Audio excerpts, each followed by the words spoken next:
이게 사회가 할 말인데 제가 해서 좀 어색한데, 그 프린트는 제가 집에서 해온 건데 앞뒤로 한 장 돼 있어서 필기하시는 또 듣고 잊어버리실까봐 제가 일부러 프린트를 해온 거고요. 그 책은 그냥 나눠드리기는 곤란합니다. 왜냐하면 인쇄소에 제가 돈을 줘야 되는 거기 때문에.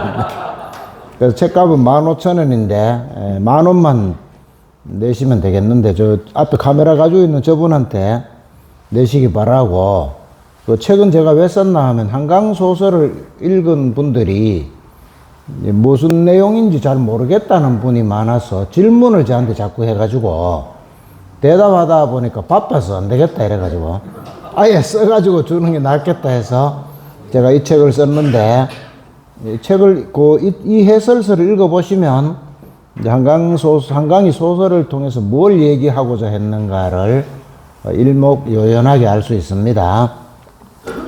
그래서 시간이 되시면 한강소설을 이미 좀 읽으셨겠지만은 안 읽으신 분은 이걸 먼저 읽고 한강소설을 읽으면 이해가 잘 된다고 말씀드립니다. 오늘의 제목은 지금 아까 붙어 있을 때 대구 극우 수구 정치 타파를 위해서 시리즈로 특강을 한다. 그래서 두 번째다 이렇게 되어 있었는데, 오늘은 한강의 문학을 통해서인데, 정확하게 말하면 한강의 소설입니다. 시는 아니고, 한강의 시도 썼지만은 시는 주 내용이 아니라서, 그래서 한강의 문학 작품, 한강의 소설의 내용을 살펴보면서 그 소설의 내용과 대구가 극우의 수구 정치를 하고 있는 것과 연결시켜서 살펴보는 그런 내용으로 이야기를 전개하겠습니다. 아까 허소 위원장 말씀대로 이 소설을 포함해서 문학이 이 정치 현실이라거나 일반 사회생활하고 무관하다고 생각하는 경향이 많이 있는 것은 우리나라에서 이제 문학 교육이 잘못되어서 그런 겁니다. 여러분들께서 학교 다니실 때 특히 소설 경우에 현실 세계에서 일어나고 있거나 일어날 만한 일을, 있는 일을 그대로 적은 건 아니고 지어내서 적은 거다 이렇게 배웠잖아요. 허구다 이렇게 배웠죠. 실제 일어난 일은 아니지만 실제 현실에서 충분히 일어날 만한 일을 적어서 현실의 무언가를 깨우치려고 하는 게 목적이기 때문에 소설은 안에 다루고 있는 내용들은 다 현실 세계의 이야기예요. 그리고 한강의 소설 중에 소년이 온다와 작별하지 않는다는 유난히 그런 거지만, 뭐 채식주의자 같은 소설도 현실 세상에서 다 일어나고 있는 일들이에요. 그러니까 아무 현실하고 관계없는 일이 아니라 실제로 관계가 있는데, 특히 한강의 소설에 소년이 온다와 작별하지 않는다는, 일반적으로 말하면 정치가 그 안에 들어있기 때문에 더더욱 정치하고 관계가 있고, 정치 활동을 하시는 분들은 각별히 읽어봐야 합니다.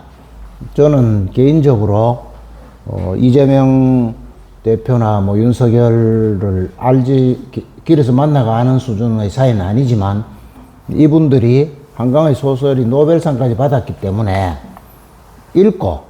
읽어보니까 내가 뭐 이런 것을 느꼈다, 깨달았다, 이런 발언을 왜 안 하는지 매우 궁금하게 생각하고 있어요. 이게 서구사회 같으면 다 발언을 하거든요. 노벨상까지 받아왔는데 아무 말이 없잖아요. 유력 정치인들이 뭐 말했는지는 모르겠는데, 윤석열이 지금 구치소에서 말했는지 그건 제가 알 바가 없는데, 아무튼 노벨상을 받아오면 웬만한 나라에서는 그 정치 지도자들이 그 내용을 다루면서 이야기를 하면서 국민들과 소통을 하는데, 우린 그런 말이 없을 만큼 안 된 말로 문화적 수준이 지금 매우 낮아졌어요. 조선시대로 치면 세종대왕 이런 시대에는 우리나라가 세계적인 문화 강국이었다고 할 만한데, 뭐 세종대왕만 하더라도 한글을 창제한 건 떠나서 뭐 농사 짓는 법을 다루는 그 직설 이런 책까지 쓸 정도로 정치 지도자들이 최고의 문화인일 뿐더러 또 일반 민중의 생활에 깊숙이 관여해서 자기가 어떻게 잘해보겠다는 노력을 그만큼 했고, 국민들도 수준이 높았잖아요. 지금 그 시대가 지나가가지고 작년에 문화부 발표에 의하면 우리나라 국민의 60%, 어른의 60%가 1년에 책을 한 권도 안 읽는다고 발표했습니다. 일반 성인의 60%가 1년에 책을 한 권도 안 읽으면 지식 기반 사회에서 세계에서 유례가 없는 나라거든요. 책 안 보는 국민이 대부분이라는 뜻이잖아요. 책 안 읽는 국민이 대부분이면 지금 아이를 낳지 않는다거나 뭐 여러 문제도 있지만 나라가 망하는 거는 지금 얼마 안 남았습니다. 그만큼 지금 위태로운 사회가 왔는데 한강이 노벨상을 받아옴으로써 한강이 그걸 뜻한 건 아니겠지만 한강의 본뜻하고 무관하게 우리나라 문화적인 측면에서 획기적인 어떤 성과를 낼 수도 있는 굉장한 업적을 쌓았습니다. 지금 아무튼 한강이 노벨상을 받아오니까 책을 사가지고 읽어보는 사람들이 많이 늘었잖아요. 이 세상에 태어나서 책 처음 산다는 사람도 제가 많이 봤거든요, 근래에. 책 한 번도 안 샀는데 노벨상 받았다니까 한번 산다 이런 사람을 많이 봤어요. 그러면 제가 흔히 하는 말대로 하면 저는 이제 술 많이 먹고 하니까 처음에 술 안 먹던 사람이 한 잔 먹으면 그 다음부터 슬슬 술 먹게 되거든요. 술 실력이 늡니다. 그리고 책도 안 읽던 사람이 한번 읽어보면 또 어떤 사람은 안 그랬지만 또 대부분의 사람은 책도 읽을 만하네 이래 돼서 책을 자꾸 읽게 되기 때문에 우리나라 문화의 새로운 기풍을 한강이 불러일으킬 수 있는 그런 큰 업적을 쌓았다. 그래서 한강이 노벨상을 받아온 것은 온 국민이 진심으로 기뻐할 좋은 일이. 이제 한강이 노벨상을 받아오니까 조선일보 등에도 나기도 했고 또 삼촌이라는 목사님이 나타나서 한강이 노벨상을 받아오는데 왜 국민들이 일사불란하게 기뻐하지 않는가? 노벨상을 받아오면 다 기뻐해야 될 건데 우리나라 국민 중에는 상당수가 기뻐하지 않는다 라고 지적을 했습니다. 그래서 왜 기뻐하지 않느냐? 그걸 우리가 이제 좀 살펴볼 필요가 있어요. 사회 현상이기 때문에 기뻐하지 않는 사람이 상당수 있는 것도 사실이거든요. 아시아 여성 최초로 받았고 한국인으로서 처음 받았기 때문에 굉장한 이제 한강의 업적으로 취하가 되는데 아시아 여성 중에 최초로 받았다는 점에 한정해서 말하면 아시아에서 처음 받았고 여성에서 처음 받았으니까 서양 백인 중심으로 세계 문화의 보편적인 흐름이 흘러가던 것이 아시아로 넘어오고 여성으로 범주가 넓어졌기 때문에 세계 문화가 진정한 세계 문화의 성격을 가지게 됐다는 뜻이죠. 지금까지는 백인이고 또 남성 위주였는데 아시아로 넓어지고 여성으로 넓어졌다. 그래서 세계 문화가 말 그대로 세계 문화답게 발전하고 있다는 증거가 됐기 때문에 지구에 살고 있는 사람들이 다 기뻐할 일이다. 이렇게 해석할 수 있는데 한국인으로서도 처음 받았기 때문에 똑같은 의미에서 지금까지는 중국하고 일본 사람만 노벨 문화상을 받았는데 한국도 받게 됨으로써 한국이라고 하는 나라에서 살고 있는 사람들도 세계 문화의 보편의 흐름 속에 들어갈 수 있는 이런 계기가 되었으니까 굉장히 좋은 일이고 모두 다 우리나라 사람만이 아니라 세계인들도 모두 다 좋아할 일이다 라고 생각할 수 있는데 그런데도 불구하고 우리나라 사람들 중에는 왜 일부가 안 기뻐하느냐? 서구인은 왜 기뻐하나? 서구에서 사람들은 광주나 제주도에서 일어난 일과 같은 일을 현대에 들어서 겪어본 적이 없거든요. 서구는 중세나 겪었던 일들이 한국에서는 최현대에 일어났는데 서양인들은 다 잊어버렸던 일들이 요 근래에 계엄을 선포하니까 미국에서 고등학교에서 계엄이 뭔가를 미국 고등학교에서 다 가르쳤다고 하지 않습니까? 계엄 다 잊어버리고 굳어가 없어졌던다는데 한국에서 계엄이 일어났다니까 미국 고등학생들이 교사들한테 계엄이 뭡니까 하니까 미국 교사들이 다 계엄을 가르쳤다. 그거 비슷한 거예요. 그 제주도에서 일어난 일과 광주에서 일어난 일이 서구 사회에서는 중세에서나 학살하고 할 때 일어나던 십자군 전쟁하고 할 때 일어나던 일들인데 그것이 한국에서 일어났다는데 일단 놀랐고 그걸 한국인들이 극복을 했다는데 다시 또 놀라는 거죠. 우리 같으면 그걸 극복할 수 있겠느냐? 서구 사람들이 그래 생각하는데 한국인들은 그것을 극복을 하고 또 세계적으로 경제적으로 정치적으로도 요새 근래 정치적으로 좀 이상해져서 그런데 그걸 다 극복해서 세계 인류 국가로 한국이 다시 올라선 것에 대해서 놀란 눈으로 보게 됐다는 거예요. 한강의 소설이 노벨상을 받지 않았으면 잘 몰랐을 한국과 한국인의 이 뛰어난 면모를 한강이 노벨상을 받으니까 서구 사람은 다 읽어보거든요, 그걸 알게 됐다는 거죠. 그래서 서구인들은, 이야, 한국 사람들 대단하다. 한국 참 대단하다. 이렇게 생각하게 되었는데, 한국에서만 유난히 안 그런 현상이 나타났다는 거죠. 이 놀라운 일이 한국에서 일어났다는 거죠. 그 다음에 두 번째로 놀라운 것은 안 읽겠다. 나는 한강의 소설 읽다가 말았다. 이런 사람이 나타나고 두 번째는 상 받아도 나는 안 기쁘다. 이런 사람이 우리나라에만 나타났다는 거죠. 세계적으로는 안 그런데 세계에서는 야 대단하단데 우리나라 사람만 난 안 기뻐. 몇 줄보다 말았어. 이런 사람들이 나타났다는 거예요. 왜 그러냐?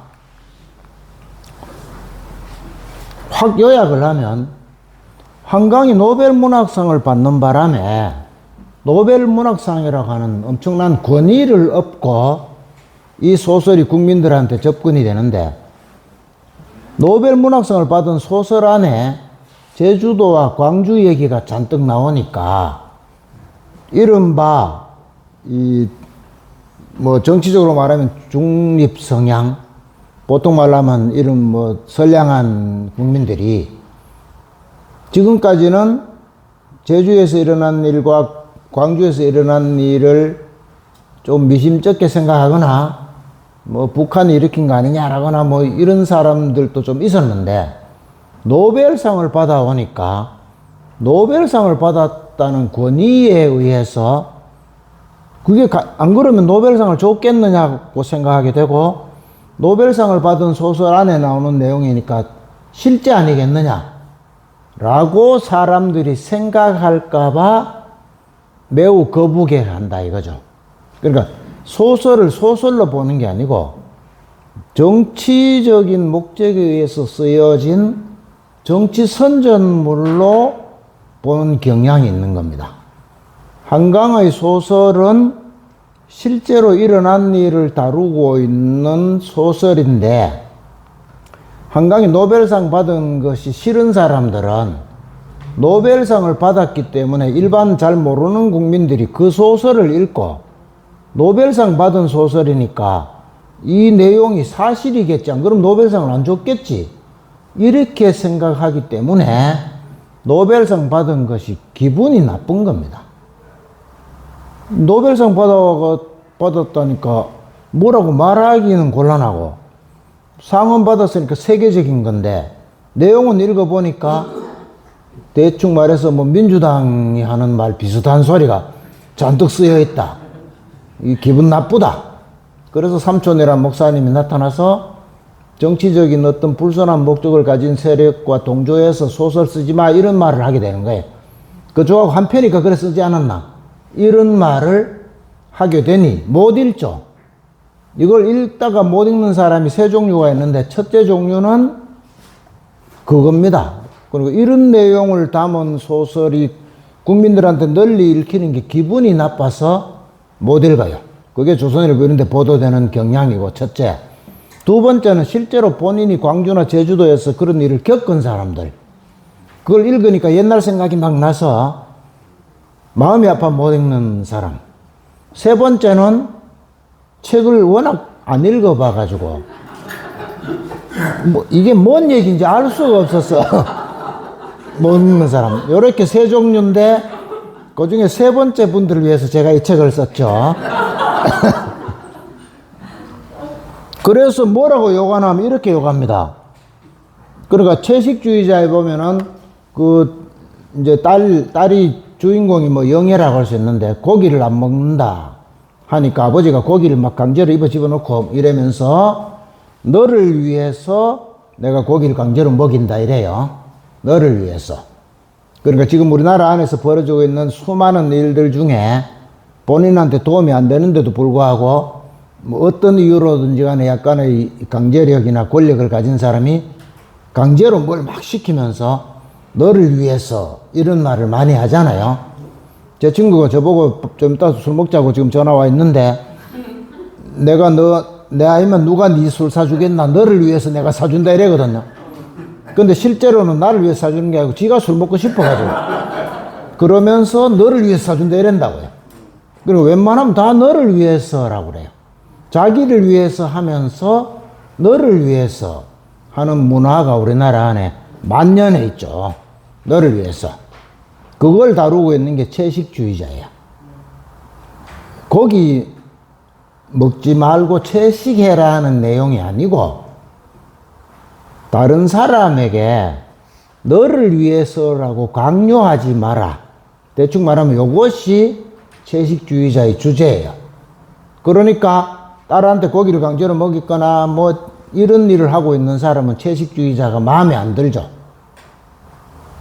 너를 위해서 내가 어떻게 하고 있는데, 내가 내 자식을 위해서 뭘 하고 있는데, 그걸 하지 말라고 하는 것은 잘못됐지 않나, 이런 생각을 하니까, 사람이 자기가 내가 하고 있는 일이 저 사람한테 실제로 도움이 되느냐를 아는 것은 굉장히 어려운 일이거든요.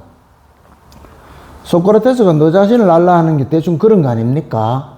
내가 하고 있는 말과 글과 행동이 실제로 무슨 뜻인지, 저 사람한테 도움이 되는지, 도움이 된다면 얼마나 되는지, 혹은 해가 되지 않는지, 이거 하는 거는 엄청나게 어려운 일인데 깊이 생각하지 않기 때문에 그걸 행동으로 쉽게 옮기는 거거든요.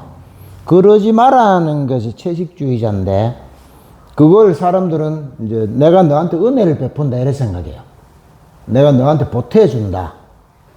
저한테 술 사는 친구가 술을 밤새도록 사면 제 몸에 해롭고 집에 가서 한 소리 듣고 다음날 몸도 아프고 아무 도움도 안 돼요. 그 술 사는 놈이 한 100번쯤 했던 얘기를 또 하거든요. 뭐 참신한 얘기를 하면 그래도 들을 게 있는데 100번쯤 했는 얘기를 오늘 첫 얘기한다 이러면서 난 죽을 지경이라고. 그 나한테 도움이 되느냐? 그게 말은 뭐 하잖아, 친구 사이에. 본인은 나 말고는 술 먹으러 오라고 하면 아무도 안 오거든요. 그렇기 때문에. 그 나 없으면 이 사람이 외로울까봐 내가 할 수 없이 나는 자기를 위해서 간다고. 서로 그래 생각하는 거야. 서로 너를 위해서 내가 뭘 하고 있다. 근데 그게 정말인가? 진짠가? 한번 생각해 봐라. 이거죠. 소년이 온다를 놓고 뭐라고 하냐 하면 그 신문에 있는데 김대중 선생이 없었으면 5.18이 안 일어났을 것이다. 이렇게 삼촌 목사가 나타나서 말하고 있어요. 그러니까 이렇게 생각하는 사람이 상당수 있다는 얘기예요. 그 세력에 맞는 말을 이 사람이 하는 거예요. 누굴 위해서 합니까? 내가 내 조카인 한강을 위해서 말한다고 했지만 이게 한강한테 무슨 도움이 되겠어, 이 말이. 자기가 그 말을 함으로써 자기 주위에 자기를 둘러싸고 있는 사람들한테 듣기 좋은 말을 해서 자기한테 이익을 취하려는 발언이지. 이게 어떻게 한강한테 도움이 되는 발언입니까? 실제로 김대중 선생이 광주에서 안 태어났으면 5.18에 안 일어났다. 이게 사실도 아니잖아요. 이 말을 왜 하나? 자기의 어떤 목적 때문에 하고 있다는 거죠.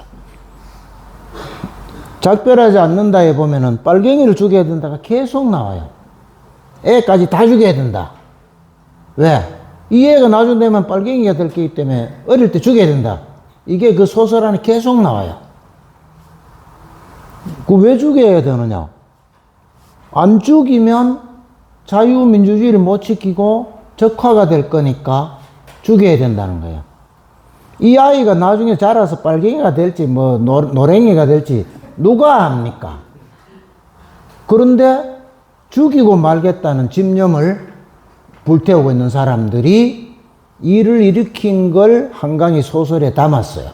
그러니까 그런 일을 일으켰거나 일으킬 소지가 있거나 이런 사람들은 이 소설이 매우 기분 나쁜 거예요. 나는 지금 국가와 민족과 세계 평화를 위해서 지금 뭔가를 하고 있는데 이 한강이 소설 안에서 나 같은 사람을 욕했다. 저것도 빨갱이다. 빨갱이는 아니라면 최소한 저것도 민주당이다. 이렇게 생각하는 사람은 이 소설이 굉장히 기분 나빠요. 그러니까 우리 국민 중에 상당수가 이 소설을 안 읽고 읽다가 말고 읽으면 기분 나쁘고 이걸 왜 노벨상 줬나? 돈 먹었지. 이래 되는 거예요. 왜 그런 생각하냐? 우리나라는 먹고 살만한 나라 중에 가장 부패한 나라예요. 부패 지수를 해마다 세계적으로 조사를 하는데 가장 깨끗한 나라가 대충 어떤 나라냐 하면 우리가 나라 경치 사진 찍어 놓으면 호수 있고 풀밭 새파랗고 하늘 새파랗고 흰 구름 좀 떠 있고 드문드문 집 있고 이런 나라들 있잖아요. 그 중에 하나가 스웨덴, 노르웨이, 핀란드, 덴마크, 영국, 캐나다, 호주 경치 대충 그런 나라들 있잖아요. 이거는 변하지 않고 세계에서 1위부터 10몇 위까지 청렴도가 그대로 있어요. 부패라고는 거의 없어요. 99점 몇 프로예요, 청렴도가. 우리는 40 몇 프로. 우리는 썩은 놈이 더 많아요. 그런 스웨덴 보고 돈 먹고 노벨상 줬지 하니까 스웨덴 사람 돌지경 아닙니까? 그리고 김대중 대통령을 상 주니까 한국이니까 돈 먹고 줬지 해가 그 당시에 노벨상 위원회에서 한국은 다시는 노벨상을 못 받는다 했거든요. 스웨덴이 그거 자존심인데 그거 와가지고 돈 먹었지도 아니고 돈 먹고 노벨상 줬지 하니까 이건 엄청난 사건이에요. 우리나라 사람은 왜 그러냐? 우리나라는 늘 돈을 먹잖아요. 서로 주고받는데 그걸 우리나라 사람은 뭐라고 하냐면 그게 춘향전에 나와요. 우리나라 고등학교 다니는데 다 배웠어요. 근데 학번이 높아지면서 잊어버렸죠. 고등학교 졸업했으면 이게 유일한 지식으로 남아있을 건데 춘향전에 뭐라고 나오면은 뇌물을 주고받는 것을 두 글자로 나오는데 인정이라 그래요. 인정. 사람 사이에 오가는 정이라 그래요.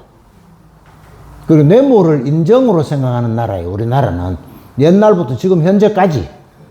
현재도 그래요. 지금 현재도 이 방 안에 있는 사람 정도 빼면 대구시내 다 뇌물 주고받고 있어요. 그러니까 부패가 익숙하기 때문에 스웨덴도 가면 주면 될 거라고 생각하는 거죠.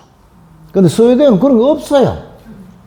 그래서 노벨상 위원회에서 한국은 다시 노벨상 못 받는다 했는데 평화상은 정치적인 거지만은 소설을 써가 받으니까 할 수 없잖아요.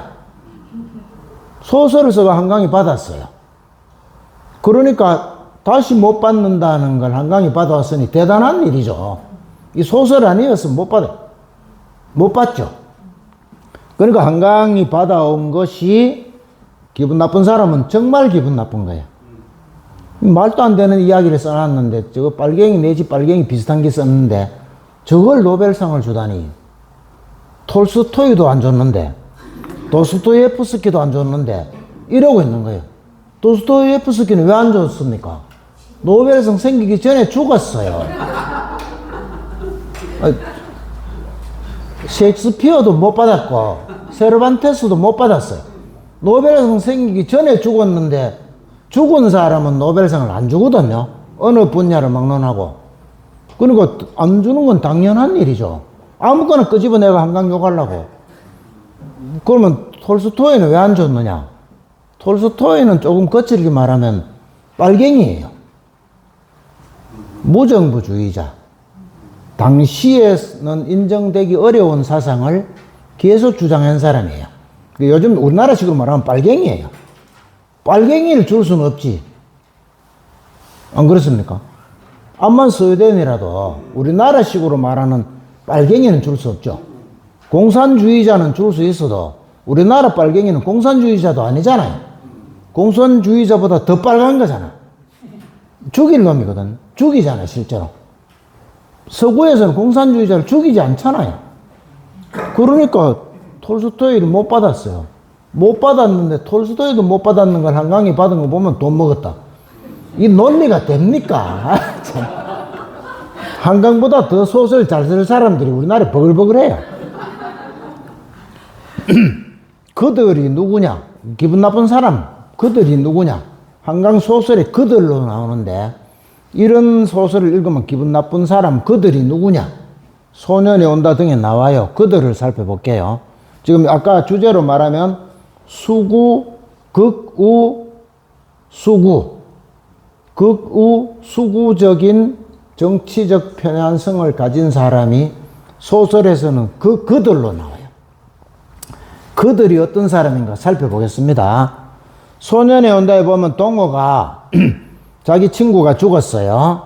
그래서 시체를 찾으려고 전남도청 앞으로 갔는데 가보니까 사람들이 군인들이 쏜 총에 맞아 죽은 사람들을 쭉 늘어놓고 태극기를 덮어놓고 애국가를 불러요. 그래서 이 중학교 3학년 학생이 군인들한테 맞아 죽은 사람은 분명히 나쁜 사람인데 말하자면 국군한테 국군 쉬운 말로 국군 그냥 군인이 아니라 국군한테 맞아 죽었으니까 이 나쁜 사람들을 죽였을 건데 나쁜 놈들 죽었는데 태극기 덮어놓고 애국가 부르는 게 이상하다 라고 중3인 동호가 이해를 못해요. 국군이 죽였으면 나쁜 놈일 거 아니냐. 그래서 물으니까 수피하려고 다니는 김은숙이 당시 거기 있었는데 김은숙이 말해요. 김은숙이 군인들이 반란을 일으킨 거잖아. 한낮에 사람들을 때리고 찌르고 총을 쏴서 죽였잖아. 그들이 시킨 거야. 그럼 이 그들이 누굽니까? 전두환 등이죠. 그들이 시킨 거야. 그 사람들을 어떻게 나라라고 부를 수 있느냐? 이 사람이 극우의 대표죠. 보수가 아니라 극우.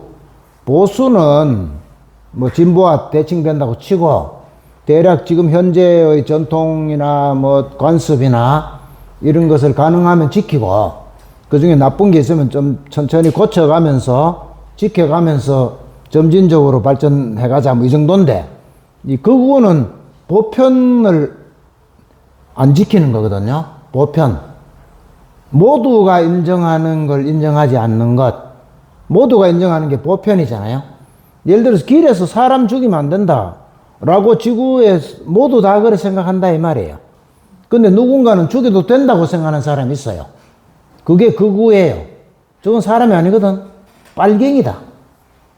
이래 가면 극우예요. 사람을 법에 의하지 않고 때리고 패고 죽이고 가두면 안 된다가 인류가 누구나 다 생각하는 건데 무슨 소리? 저건 빨갱이니까 죽여도 돼. 이러면 보편에서 어긋났죠. 아무리 빨갱이라도 재판에 의해서 증거가 제시된 경우에 투옥이 되고 등등 이래 가야 된다고 세계가 다 그래 생각하는데 재판이 뭔 필요 있어? 이러면 이제 극우가 되는 거죠. 법원에 가가지고 때려 부숴라. 잘했어. 선물 주마. 요새 뭔 선물 사건이잖아. 잘했어. 언론인인데 선물을 줘야지. 뭐 잘못한 게 없잖아. 젊은 사람이 그 정도인데. 이 극우예요, 이게 극우. 그러니까 그 사람들이 어떻게 나라냐. 극우다. 인데 이 말을 왜 써놨겠습니까, 한강이? 우리나라가 특이하기 때문에 그냥 해놓으면은 또 뭐라고 할까봐 작가가 약간 말하자면 미리 약간 자기 검열을 한 것 같아, 제가 보기는. 조금 있으면 어떻게 되나 하면은 그들의 명령을 받은 사람들이 학생들, 애들을 막 쏴 죽이고 내가 영화 주인공 같지 않나? 그러고 이런 장면이 나와요. 그러면 이 사람들은 그들이 시켰기 때문에 괜찮습니까? 전두환 등이 총을 쏘라고 했기 때문에 장교가 애들 죽였다. 그럼 이 장교는 괜찮나요? 안 괜찮지. 이건 살인범이잖아. 나쁜 놈이죠. 그런데 지금 반론이 뭡니까? 시켜서 했다. 자기도 그러고 싶지 않았지만 자기도 그 일을 안 하면 직장이 떨어져 가지고 가족이 굶어 죽기 때문에 가족을 부양하기 위해서 나쁜 놈들이 시키는 대로 총 쏘고 했는데 그 사람들도 피해자다 이래잖아요. 전두환 빼면 다 피해자다 이러고 있어요. 전두환은 목사가 그랬는데 그런 논리를 조선일보에 막 나와요. 전두환도 피해자죠. 왜? 하나님이 시켰잖아. 맞죠?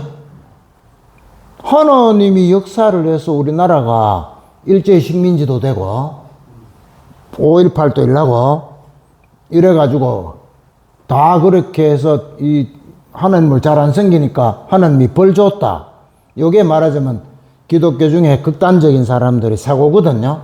그런 논리를 펴요. 그러니까 그 사람들도 하나님이 한국인을 벌 주기 위해서 전쟁이 일어나고 5.18이 일어나고 했기 때문에 그 사람들도 전두환이 시켜가 했기 때문에 그 사람들도 말하자면 피해자다.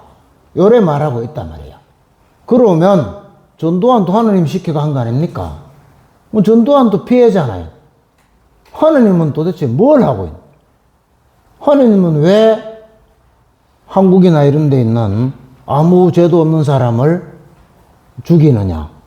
이래서 일반적으로 기독교 신자들은 그렇게 말하지 않지만 제 동생도 목사건데 이 신자 중에서도 이른바 정치적으로 극우에 도달한 사람들이 지금도 그렇게 말하고 있고 거기에 이 말하자면 공부를 하거나 사색을 하거나 하지 않는 사회적으로 약간 불리한 입장에 처해 있는 젊거나 나이 많은 사람들이 거기에 휩쓸려 들어가서 부하내동을 하고 있는 거예요. 자기들이 직접 안 하고 전두환이 직접 총을 안 쏘고 밑에 시키잖아요. 지금도 곳곳에서 자기는 안 하고 시키고 있는 거예요. 그래서 그 극우 세력이 많아지고 있어요. 많아져서 그냥 보수가 아니고 극우 수구 정치의 문제다라고 지금 돼가고 있는 거예요. 그래서 살펴보면 군인들도 아무 죄가 없다, 자기들도 피해자다 이런 얘기들이 신문에 오르락 내려가고 있고 일부에서 그런 얘기를 계속 하고 있어요. 선처해줘라, 나라를 위해서 그런 거다 이러고 있어요. 그가 막 때려 부수고 해도 나라를 위해서 순진한 청년들이 그러고 있다.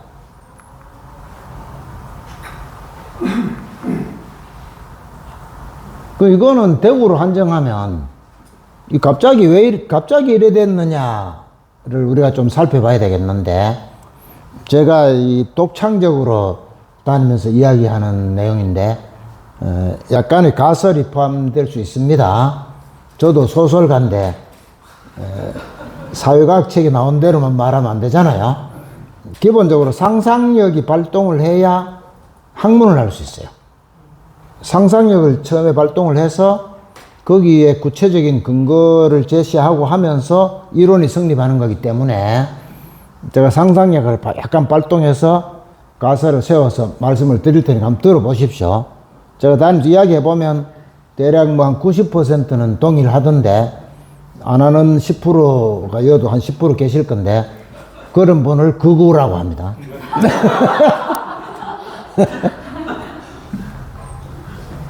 이게 신라에 관해서 써놓은 당나라 책에 우리나라 삼국사기 이런 데는 안 나오는데 신당서란 말은 구당서도 있다 이 말이거든요.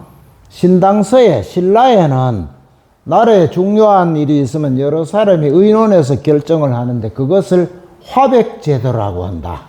고등학교 때 국사 시간에 들어본 듯 하죠. 화백제도라고 한다. 화백제도의 특징이 여러가 만장일치 이렇게 배웠잖아요. 그걸로 배우는 게 끝났죠. 그래서 우리나라를 암기교육이라고 하죠.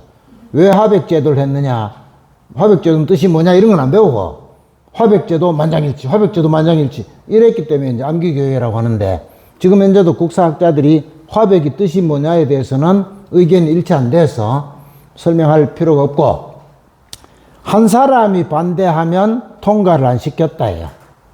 좋게 말하면 마지막 사람까지 설득을 했다는 뜻이고, 나쁘게 말하면 무조건 동의하도록 만들었다 뜻이죠. 동의하도록 만드는 예의 대표적인 게 김춘추가 왕이 될 때예요. 앞에 선골이 끝나고 진골이 왕이 돼서 선덕이 왕, 진덕이 왕이 왕을 하고 선골이 끝이 났어요. 선골이 끝나니까 진골이 왕을 해야 되는데, 진골은 한쪽은 아버지 부모 중에 한쪽은 왕족이고 한쪽은 왕족이 아닌 걸 진골이라고 합니다. 그래서 당시 가장 유력했던 사람이 알천이라는 대장군이에요. 그래서 요즘 말로 하면 장관들이 알천 보고 이제 왕으로 즉위하십시오 됐어요. 근데 김유신은 알천에 버금가는 대장군인데, 김유신은 김춘추를 시키고 싶었어요. 왜 김춘추를 시키고 싶나 하면, 김춘추의 부인이 자기 여동생이거든요. 그 천안매부간이에요. 김유신은 김춘추가 왕이 되면 자기한테 유리하니까 시키고 싶어요. 그래서 화백제도, 화백회의를 하고 있는데, 옛날에 우리나라 국회에 군인들이 둘러싸가지고 막 한 적 있잖아요. 김유신이 군대를 몰고 가가지고 화백회의하는데 포위를 했어요. 김춘추로 만장일치로 결정해라 라고 말은 안 하고 총은 막 칼을 휘두르면서 바깥에서 과음 지르고 이랬어요. 김춘추 왕 시키지 않으면 너 다 죽인다, 이 말은 안 하고, 말은 안 해도 그 말이 그 말 아닙니까? 안에 있던 사람들이 겁먹어가지고 원래는 알천시키려고 하다가 김춘추를 왕시켰어요. 이게 화백제도의 단적인 예로 지금 사학자들이 동의하고 있는 거예요. 그리고 화백제도는 좋게 말하면 잘 몰라서 반대하는 사람을 끝까지 설득한다고 해석할 수 있고, 나쁘게 말하면 반대하는 놈 끝까지 어떻게든 간에 찬성시켜가지고 온 만장일치로 온 국민이 동의했다. 옛날 박정희 시대로 말하면 국민총화 들어봤죠? 박정희 전두환 100%로 당선되잖아요. 100%. 이게 화백제도예요. 이게 신라에만 있었다는 겁니다. 신라가 어딥니까? 여기죠, 여기. 여기 사람들이 신라 때부터 만장일치로 살아왔다는 거예요.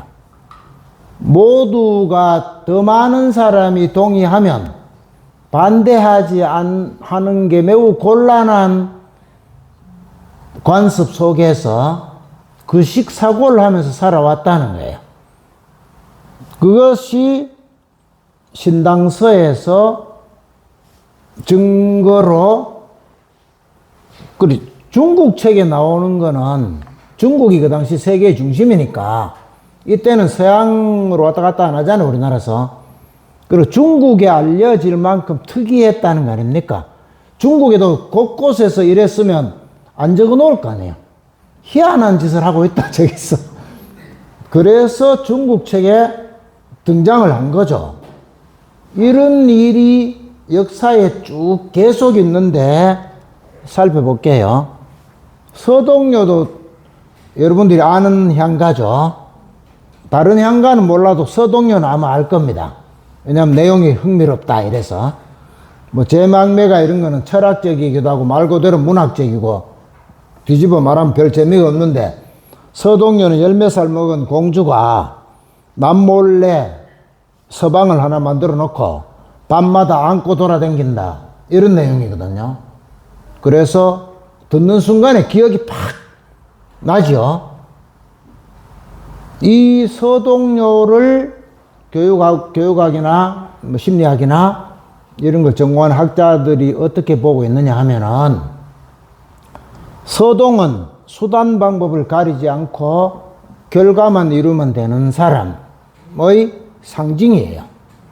그러니까 자기가 선화공주 만난 적도 없으면서 선화공주가 밤마다 자기를 안고 밤마다 돌아다닌다는 허소문을 퍼뜨려서 선화공주가 궁궐에서 쫓겨나면 자기가 가서 보호해주는 척 하면서 어떻게 하려고 작전을 짜가지고 이 노래를 퍼뜨렸어요. 그러니까 요즘으로 치면 권모술수의 대가죠. 그래서 결과적으로 성공을 했어요. 그럼 이 노래가 왜 계속 대구 경주에서 번져가지고 삼국유사에 올라가 지금까지 전해지느냐? 여기 사는 사람들이 이런 걸 좋아한다는 겁니다. 아니면 이 말도 안 되는 저런 웃기는 놈이 다 있네. 말도 안 돼. 저런 놈은 안 때려 죽이고 뭐 했나? 저렇다고 왕이 자기 공주를 내쫓아가지고 저놈하고 결혼시켰나? 왕도 도란 놈이네. 이래 될 건데, 여기 사는 사람들이 이식사고에 익숙하기 때문에 이런 노래가 굉장히 잘 지어진 노래인 것처럼 익숙하게 번졌다는 거예요. 그러면 서동은 범죄자라고 치고, 그렇다 치고, 이 공주 자기 딸을 내쫓은 왕은 진평왕인데, 왕은 왜 내쫓았느냐? 이 노래가 번졌으면 유언비 아닙니까? 진상조사를 해야 될 거 아니에요. 서동을 잡아야 될 거 아닙니까? 그런데 노래가 번졌다고 백관들이 선화공주 이상하다 하니까 왕이 내쫓아 버렸어요. 왜? 왕은 자기 목적을 달성하기 위해서 선화공주를 내쫓는 게 자기한테 유리하다고 생각하고 유언비어 듣고 그냥 내쫓은 거예요.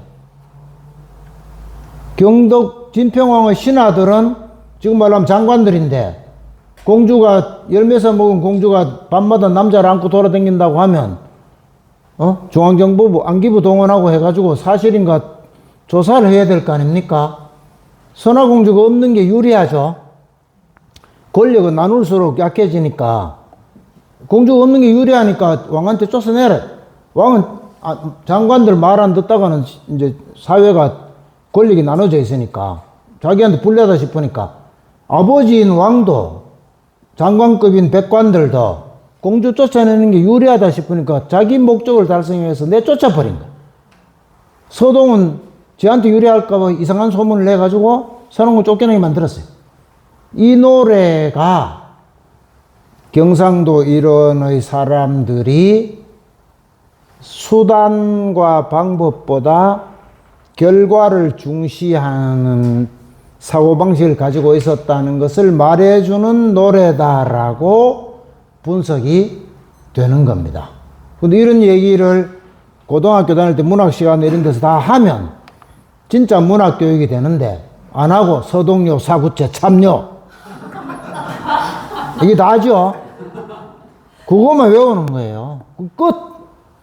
더 말 많이 하는 사람은 이제 서동이 백제의 모왕이 됐을 수도 있다 이런 전설도 얘기하는데, 그러면 다른 데서는 그 재밌네요 하는데 대구 학생들은 저도 고3도 많이 해보고 했는데 반응이 어떠냐면은 그거 시험 납니까? 이래 물어요. 어린 아이들도 시험 나느냐가 중요한 거예요. 그게 결과잖아요. 시험이 안 나면 왜 이야기합니까? 그러니까 결과, 어떤 목적이 도움이 되느냐, 이것만 눈에 보이는 거예요. 그래서 텔레비전에서 심지어 뭐라고 합니까? 경상도 남자 청년들이 처녀한테, 아가씨한테 이 청혼하거나 뭐 데이터 접근할 때 내 알을 놔도 텔레비전에 그래 나오고 있잖아요. 텔레비전에 경상도 남자들은 처음 보는 아가씨한테 우리 사귀자고 말할 때 내 알을 놔둬라고 말한다 라고 텔레비전에 공공연히 나오잖아요. 그러면 경상도 남자들이 어째야 됩니까? 그렇지 않다 해야 되는데 아무 말 안 하잖아요. 다 그러고 있기 때문에. 지금 없어진 말 중에 뭐가 있냐면은 잘 가다가 삼천포로 빠진다 했잖아요. 이것이 전국에 번지니까 삼천포 시민들이 그 말 쓰지 말고 계속 항의를 해서 지금 일반적으로는 안 써요. 일반 언론 이런 데는 안 납니다, 그 말이. 경상도 청년들은 여자 처음 만난 여자 보고 내 아를 놔도 이렇게 말 붙인다고 TV에 나면 대구시장부터 시작해서 그런 거 내보내지 말아 해야 돼요. 근데 아무 말 안 하잖아요. 왜? 지금도 그렇게 말하고 있거든요. 지금도 그 식으로 말하고 있어요. 정치인 등등. 입만 벌린 말투가 그래요. 그러니까 그게 어색하지도 않고 기분도 안 나쁜 거야. 같이 웃어. 서울 사람이 비웃을 때 그거 보고 있는 대구 사람도 같이 웃어요. 그게 웃을 일입니까? 그러고 있다니까요. 더 단적인 건 조선시대에 반론이 나왔는데 뭐가 있느냐? 이런 게 있어요. 황산벌에서 관창이 죽잖아요. 관창이 죽은 것을 조선시대 성리학자들 중에 관창 죽은 거는 젊은 사람들한테 교훈으로 가르칠 일이 아니다. 그건 가르치면 안 된다. 이렇게 반론이 많이 제기됐는데 우리는 계속 독립한 이후로 군사정권식의 정치가 줄을 이뤘기 때문에 지금도 관창하면 굉장하게 하잖아요. 관창은 김품일이라고 하는 대장군의 아들인데 16살이에요. 요즘 시가 말하면 별 4개예요. 김품일.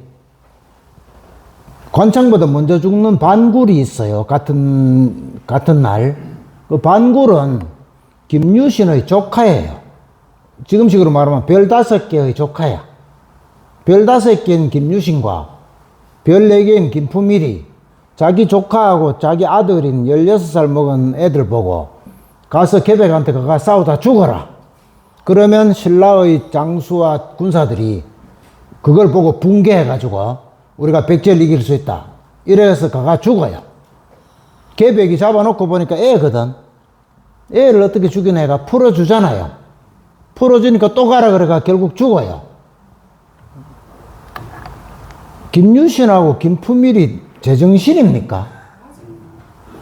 10몇 살 먹은 조카하고 애를 이 사람들이 예를 들어가 뭐 한 소령쯤 된다 치면 자기 애 죽고 나면 자기가 뭐 진급한다거나 치지만 김유신은 더 진급할 데도 없어요.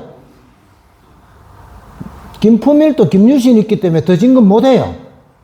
자기 아들 죽고 조카 죽여가 10몇 살 죽여봐야 자기한테 아무 일도 안 생기는데 가가 죽으라고 한다고. 그 애가 가서 죽어요. 계백은 오히려 풀어줬어요. 그러면 이게 인간적으로 하는 말을 뒤집으면 문학적으로입니다. 계백이 괜찮다고 해야 돼요. 근데 그 죽은 애하고 죽인 아버지 보고 괜찮다고 계속 가르치고 있잖아요. 이런 일이 계속 신라 천년, 신라가 고려로 이어지거든요. 조선시대로 들어오면 또 경상도 쪽에서 또 한가닥 하잖아요. 하다가 어느 시점이 되면 못해요. 못하면서 그때부터 극우 수구가 됩니다. 잘 나가고 있을 때는 그냥 전체주의, 나라를 위해서 애가 죽어야 된다 이런 식 전체주의. 왜? 좋게 말하면 불교 국가였기 때문에 불교를 전파하러 백제놈들은 백잔이라고 했어요. 백제 인간들은 저 인간이 아니다. 저걸 교화를 시켜야 된다. 이슬람교가 세계에 전도를 하러 다닐 때 성전이라고 했잖아요. 가서 싸우다 죽으면 쉽게 말해서 천당에 간다. 그러니까 가서 죽을 수 있어요. 종교 신자가. 그럼 관창도 다 불교 신자니까 불교를 전파하다 죽는 거다. 종교적으로 보면 그렇게 해석할 수 있다는 견해도 있어요. 그래서 그냥 넘어갈 수도 있어요. 근데 자기 아들이 죽어가지고 목이 잘려가 오니까 아버지가 뭐라고 하냐면은 임금을 위해서 죽었으니 다행이다. 여러분들 아들이 16살인데 대통령을 위해 가서 죽어라 해가 죽어가 목 잘려가지고 목 따로 몸 따로 해가 계백이 보내줬어요. 대통령을 위해서 죽었으니 다행이다 하겠습니까? 그러니까 극우죠. 극우. 아들이 죽었으면 상식적으로 울거나 뭐 그런 거잖아요. 다행이다. 목이 떨어져가 있는 거 보고 다행. 누굴 위해서? 임금을 위해서. 그럼 임금을 위해서가 뭡니까? 전체주의죠. 온 나라가 임금 거기 때문에 전체를 위해 죽었다는 거죠. 부모를 위해 죽었으면 그 집을 위해 죽었는데 임금을 위해 죽었으니까 나라 전체를 위해 죽은 거죠. 전체주의죠. 전체주의적인 기조가 이때부터 있었어요. 그런데 결정적으로 어떻게 되느냐. 그러니까 수단 목적보다 과정과 결과를 중시하고 정보다 이를 앞세운다. 경상도식의 논리는. 이는 뭐냐 하면은 뭐 대충 말하면 성리학의 리자인데 우리가 보통 말로 하면 논리할 때 이자예요. 이치, 변하지 않는다 뜻이에요. 변하지 않는 걸 앞세운다예요. 대구에 왜 변절자 하는 말이 누군가가 변절자다 이런 말이 왜 떠도는지 대충 이해하시면 돼요. 변하는 사람을 싫어합니다.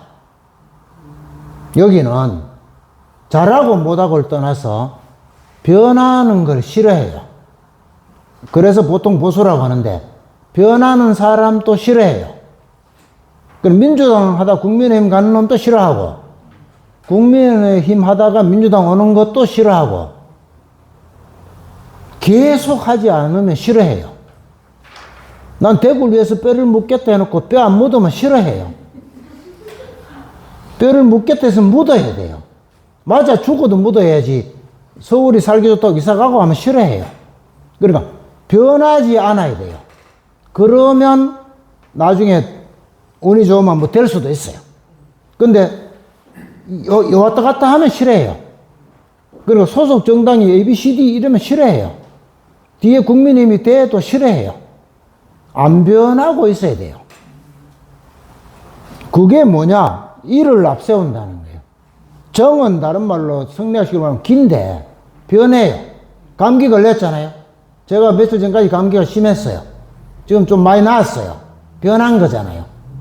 대구식으로 말하면 감기 걸리면 죽어야 돼. 뭐 감기 한번 걸렸으면 죽지 뭘 약 먹고 나으려고 발버둥을 치고 있나.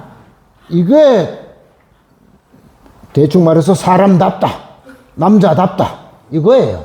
뭐 음식을 시켰어요. 식당에 가서.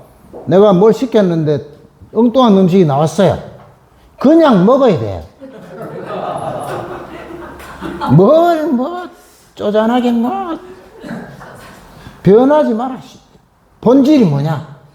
본질은 짜장면이냐 짬뽕이냐가 아니고 본질은 음식이거든요. 음식을 시켰잖아. 음식을 시켰는데 음식 중에 짜장면을 시켰어요. 근데 짬뽕이 나왔어요. 짜장면이 짬뽕으로 변했어요. 근데 음식이라는 점은 안 변했어요. 안 변한데 주목을 해야 되는 거예요. 여기 사람들은 안 변한데. 그리고 연애를 하는데 뭐 아기자기하고 뭐 어쩌고 저쩌고 쓸데없는 거 필요 없어. 결국 안 올라는 거 아니냐. 내 아를 낳아도. 그게 그거예요. 그래서 불변의 일을 앞세운다. 좋은 측면도 있어요. 나쁜 측면도 있고. 좋은 측면은 뭐냐? 옛날부터 지금 현재까지 계속 한강의 소설은 조금 이따 다시 얘기하기로 하고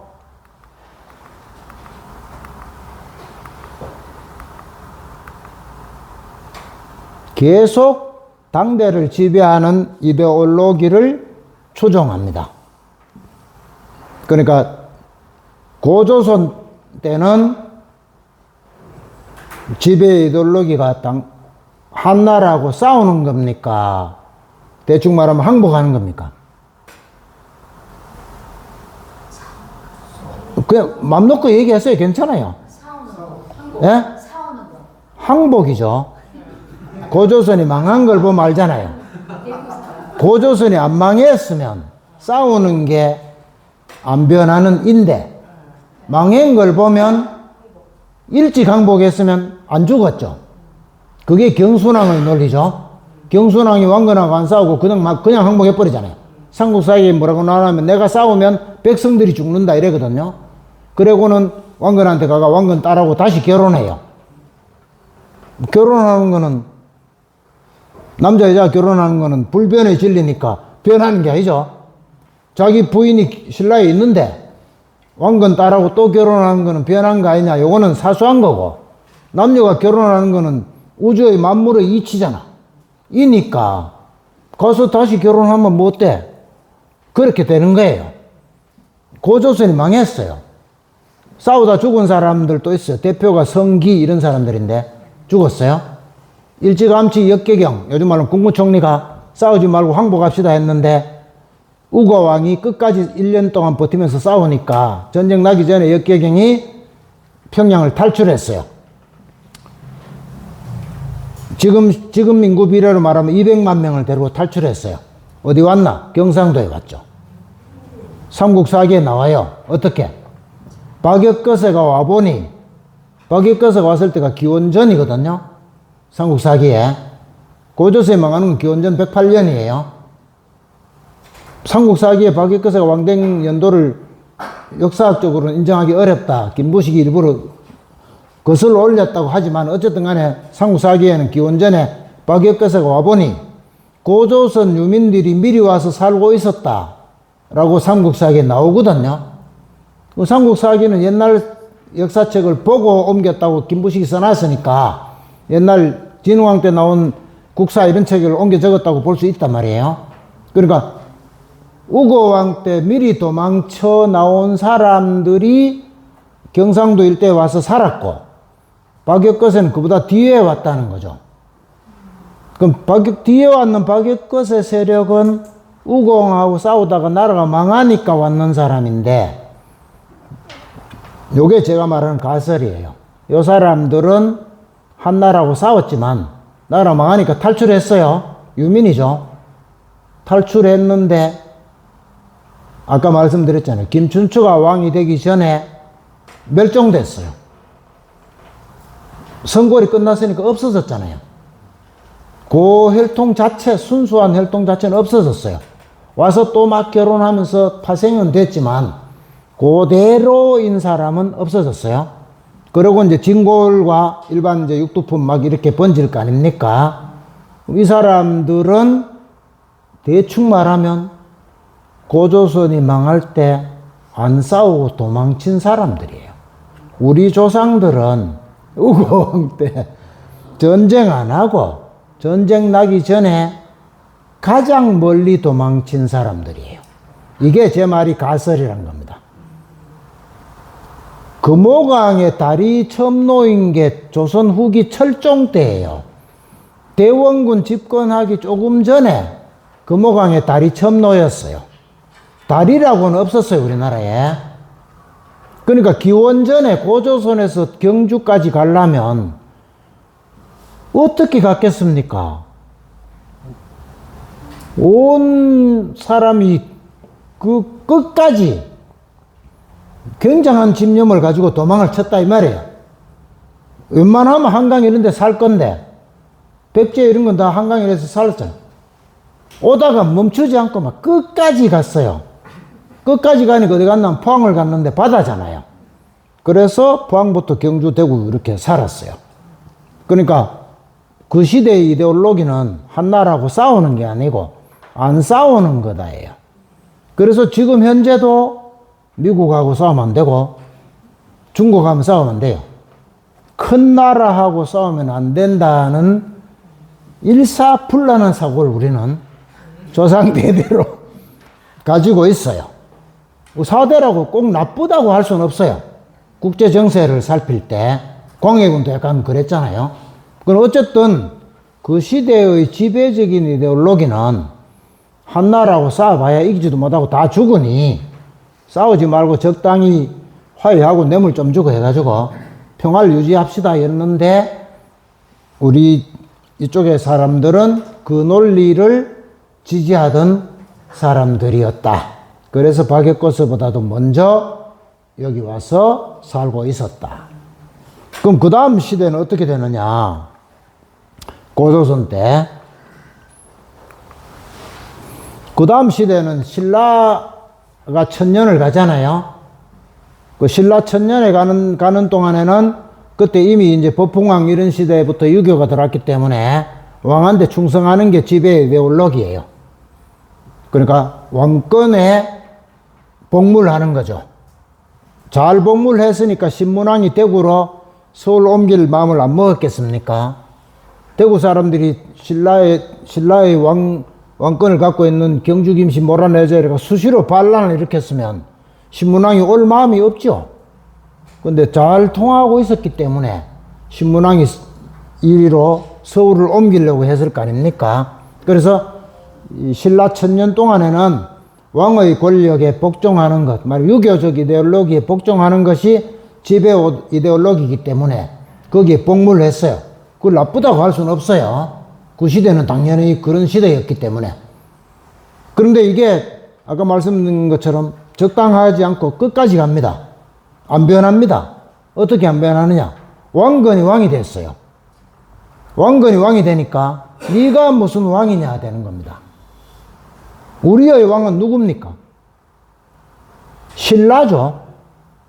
우리의 조상 대대로의 왕은 신라가 왕인데 왕건은 성도 없잖아요. 왕건은 왕대 가지고 왕건이라 왕씨를 붙였지 본래 성도 없어요. 일반 뭐 동네 사람이에요. 동네 사람이 뭐 운 좋게 하여튼 왕이 됐어요. 대구 경주 뭐 이런 데 사람들이 볼 때는 말하면 쌍놈이야. 요즘 말하면 빨갱이인 거예요. 아무것도 아닌 놈이 왕이 됐어요. 인정 못해. 이래서 고려시대 내내 대구, 경상도, 경주 이런 데서 반란을 일으킵니다. 그리고 누가 반란을 일으키면 거기 협조를 해요. 이게 계속 이어져서 어디까지 가나? 803 밑에서 왕건하고 견훤이 싸울 때 견훤 편 들어요. 대구 사람들은 견훤 편 들었습니다. 그러니까 지역 감정 없었어요. 그때는. 견훤 편을 들었어요. 왜 들었나? 왕건이 마음에 안 드는 것도 있고, 두 번째, 그때는 견훤이 셌어요. 견훤이 후삼국을 통일할 것처럼 보였어요. 센데 붙었다 이 말입니다. 센데. 뭐 대단한 철학이 있어서는 아니고. 그런데 왕건 시대가 끝나고 왕씨 시대가 끝나니까 이성계가 또 왕이 됐어요. 이성계가 왕이 됐는데 끝까지 반대한 사람은 대부분 다 대구 경북 사람이에요. 여러분이 아는 사람 이색, 길재, 정몽주, 이숭인 맞아 죽는 사람 전부 대구 여기 사람이에요. 왜? 그때는 이제 왕씨가 집권한 지 오래돼가 고려에 충성해야 되잖아요. 근데 이성계 이씨가 갑자기 왕하거든요. 이씨 저거 어디 만주 벌판 따고 도망강 밑에서 헤매던 놈이 나타나가 형편없었거든. 이성계 집은 이 갑자기 왕이라고 한다. 저게 무슨 왕이냐? 대대로 내려온 고려가 왕인데. 이래서 이색 길재 다 반대했고, 이색 길재 정몽주 때려 죽이는 정도전 또 경상도 사람이에요. 영주 사람이에요. 그러니까 정도전은 뭡니까? 정도전은 이씨가 왕 되는 게 좋다가 아니고, 대충 말하면 왕 없애고 뭐 공화정 비슷한 거 좀 해보자 이런 사상이었거든요. 그 이성계한테 이게 아니고 이성계를 통해서 이용해서 자기 정치 사상을 한번 펴보려던 사람이에요. 그러니까 반골이야. 이성계 싫다. 이게 다 여기 사람이에요. 뭐냐? 원래 왕하던 고려가 있는데 왜 엉뚱한 놈이 하려고 하느냐? 유교적 사상이죠. 그래서 고려가 남긴 신화를 하잖아요. 고려 유신 하지 않습니까? 그러다가 이성계가 집권하고 세월이 흐르니까 이제 다시 이성계가 왕인 게 익숙해졌기 때문에 이씨가 왕인 게 익숙해지니까 조선 왕조에서 역시 왕을 도와서 이른바 선비 정치를 하려고 대구 사람들이 많이 노력을 했어요. 그래서 사회적으로 뭐 그런 지위도 차지하고 영향력도 계속 발휘했습니다. 그러다가 끝이 나면서 지금 요래된 거예요. 언제 끝이 났느냐? 인조 반정 때 끝이 났어요. 1623년이에요. 인조 반정은 서인이 일으킨 겁니다. 북인을 반대하고 서인이 일으켰어요. 서인이 집권하면서 왕년에 동인이 북인과 남인이 되잖아요. 서인이 집권하면서 북인은 다 때려 죽이고 남인은 때려 죽이진 않지만 벼슬은 안 시켜줬어요. 그래서 1623년부터 이쪽 동네 사람은 요즘 말로 하면 5급 공무원 이상은 못 올라가요. 과거에 합격을 안 시켜줍니다. 그러니까 한 자리를 못 해요.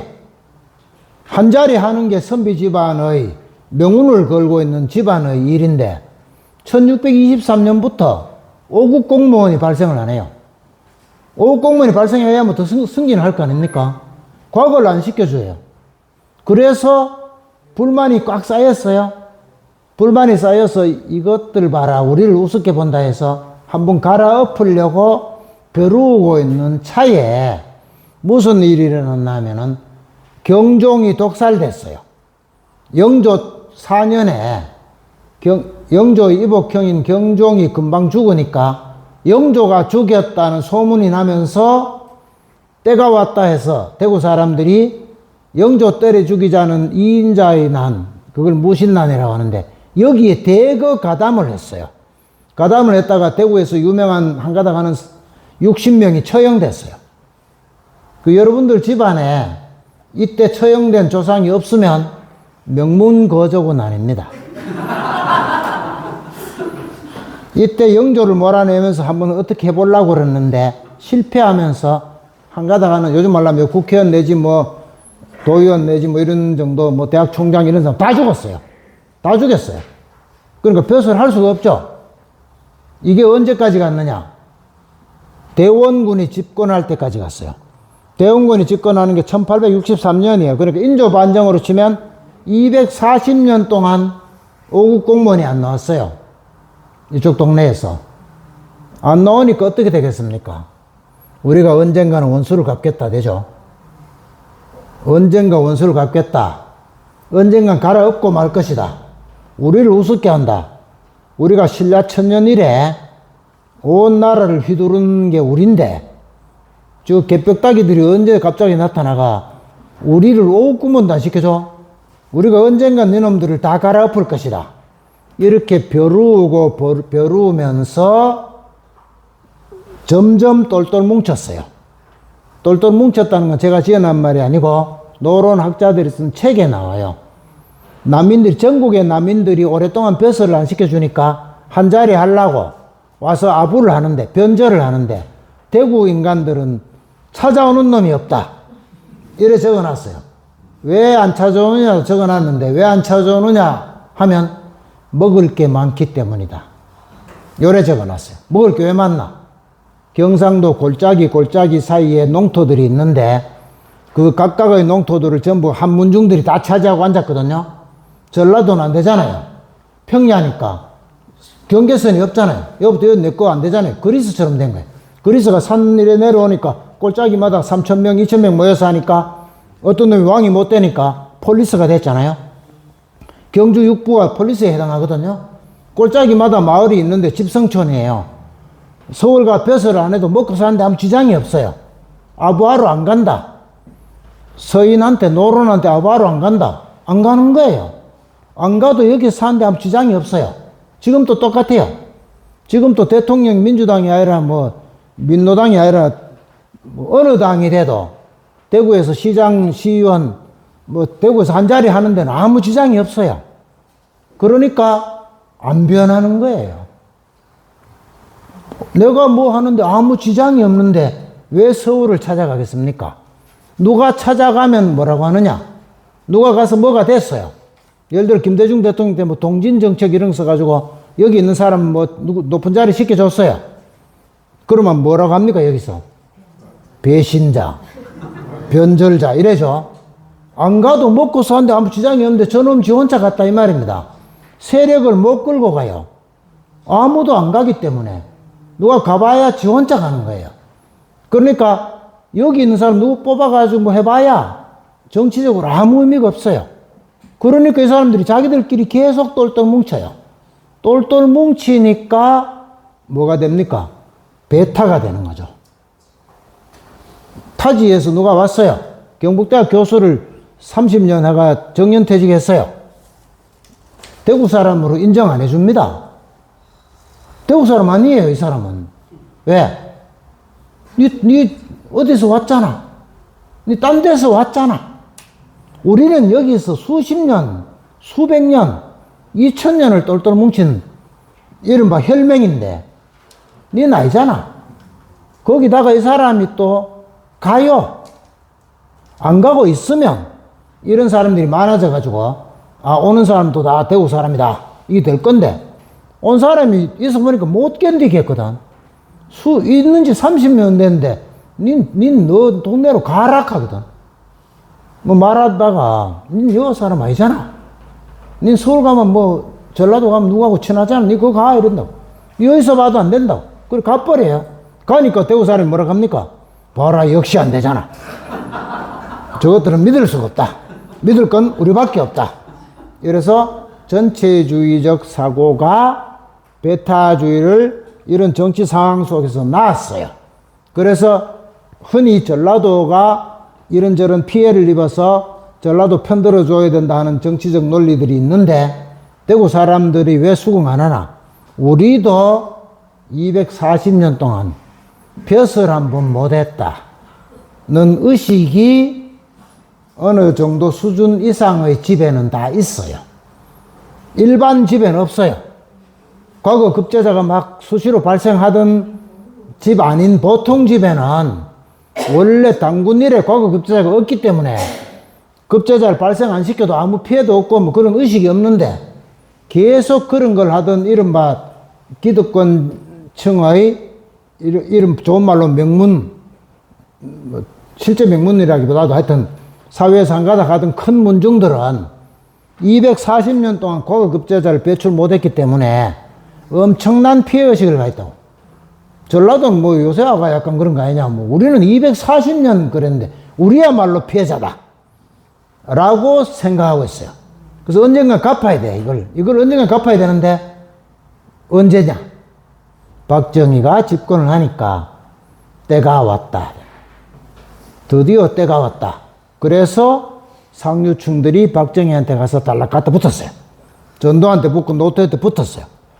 아무것도 아닌 대구 사람은 붙을 일도 없으면서 자기 상전이 붙으니까 그 뒤에 따라 붙었어요. 따라 붙으면 뭐 빵이라도 뭐 생기잖아요, 원래. 줄 따라 이래 가는 거니까. 그리고 아무것도 없는 사람까지 덩달아 붙었어요. 세월이 워낙 오래됐기 때문에 잘못됐다는 생각이 없어요. 자기 조상을 지켜준 상전의 집안에 지금도 복무한다 정도의 생각으로 좋게 말하면 의리 뭐 이런 걸 생각해요. 그래서 일사불란하게 그래요. 그러는 것이 독립운동 왜 했나 싶지만 독립운동하고 미군정기에 10월 뭐 이런 일이 벌어지고 이승만 때 2.28하고 하는 것은 약간 달라 보이지만 냉정하게 생각하면 독립운동은 외놈들한테 굽실거릴 수 없잖아요. 선비의 유교적 사상을 대대로 가지고 온 집안에서 외놈들한테 굽실거릴 수는 없거든요. 중국에는 4대니까 굽실거릴 수 있어도 외놈들한테는 굽실거릴 수는 없어요. 외놈의 종이 될 수는 없어요. 그러니까 독립운동을 할 수밖에 없어요. 그렇죠? 외놈한테 굽실거리지 않으면 독립운동이 되지 않습니까? 대구 사람들이 독립운동은 인구 비례로 치면 가장 많이 했어요. 이건 제가 낸 통계예요. 제가 낸 통계를 이제 사람들이 막 100개가 막 퍼뜨리고 있는데 잘하고 있다고 봐요. 지금까지는 대구가 많이 했는데 근거도 없이 그냥 많이 했다 말만 했는데 독립유공자 제가 당시 인구수 비례를 해보니까 예? 부산, 인천 이런 데서 5배, 6배, 서울에 약 2배 이래 독립유공자가 많아요. 독립운동 많이 했어요. 김구 뭐 이런 사람이 없어가지고 별로 안 했다고 잘못 생각하지만 김구 이런 사람이 독립운동 다 한 게 아니잖아요. 그리고 굉장히 많아요, 대구에. 독립운동 왜 했나? 독립운동 또 대략 이제 청산리 전투가 실제로 총서가 죽고 하는 사람들은 이제 하층민도 많지만 그래도 어느 정도 이런 이름이 좀 있고 이런 사람은 대부분 다 선비 내지 뭐 이래 자산가가 많거든요. 이 사람들이 일제에는 일본 놈한테는 굽실거릴 수 없다. 라는 사상을 계속 유지했기 때문에 일본 놈이 왕이 돼도 섬길 수 있다는 생각을 못 하죠.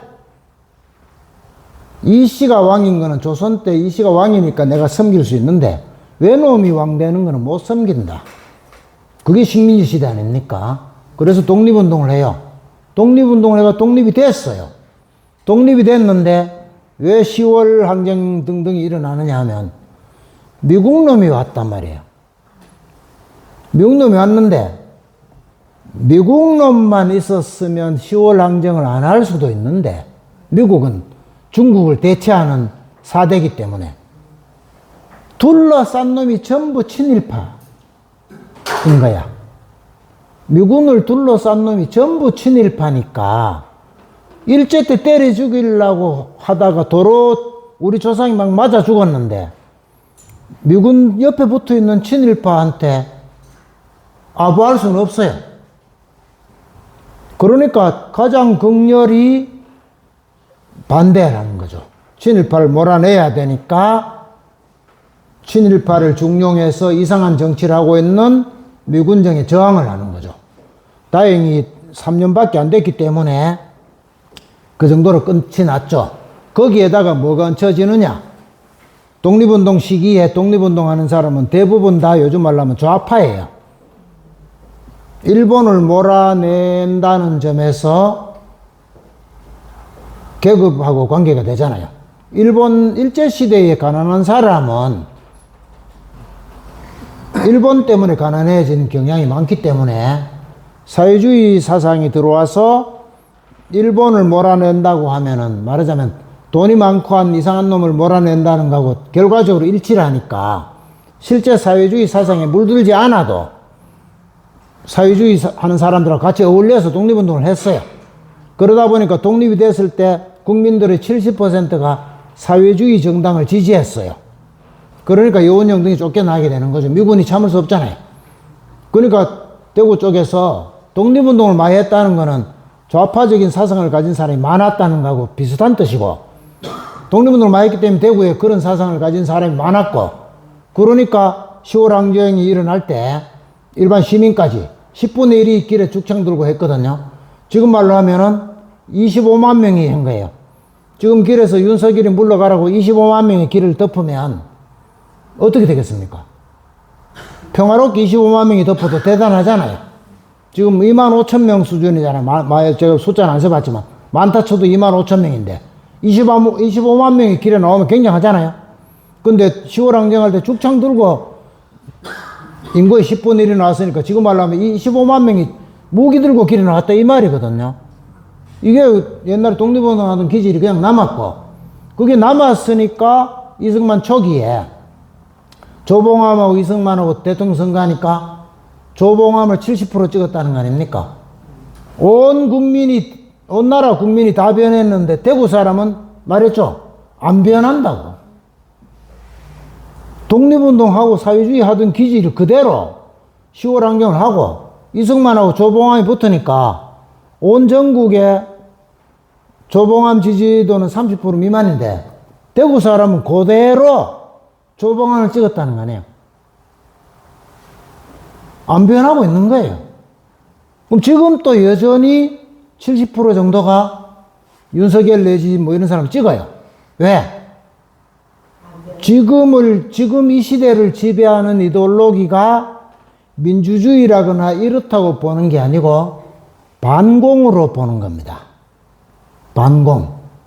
공산주의를 반대하는 것이 지금의 이데올로기의 핵심으로 보는 거예요. 민주주의 안 돼도 좋다. 빨갱이 세상만 안 되면 된다. 가 이 사회를 지배하는 이데올로기예요.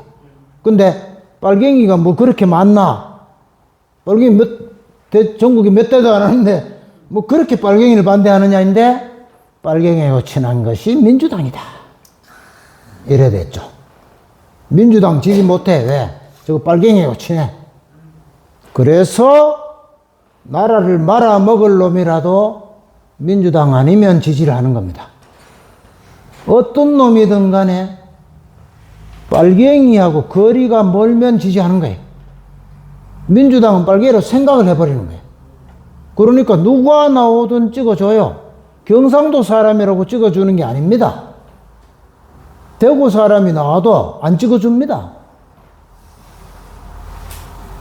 시대를 지배하는 이데올로기가 지금 민주주의라고 보는 게 아니고 반공이라고 보는데, 반공은 좀 허황하잖아요. 반공은 해야 된다고는 말할 수 있어도 공산당이 뭐 합법화 된 것도 아니고 바글바글한 것도 아닌데 왜 그러냐 하면 그 반공을 민주당을 지지하면 반공이 아니고 침공이 된다고 논리가 비약이 돼가지고 그걸 신념으로 생각하는 거예요. 그러니까 대구 사람은 화백 때부터 지금까지 안 변하고 있다. 일사불란하게 시대의 지배 이데올로기를 따라가고 있어요. 그러면 어떻게 이걸 깨야 되잖아요. 그러니까 구의원, 시의원 후보 내지 말자 하면 안 돼요. 그것은 저쪽에서 가장 바라는 거예요. 그런 논리가 있을 수 있는데 저쪽이 정말 바라는 거예요. 그거는 얼마나 편합니까? 다 줄 서거든요.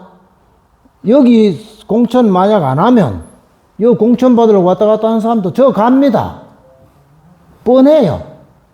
다 가요. 정말 화백이 돼요. 그래 되면. 그러니까 저 사람들이 원하는 걸 기어이 우리가 해줄 필요는 없어요.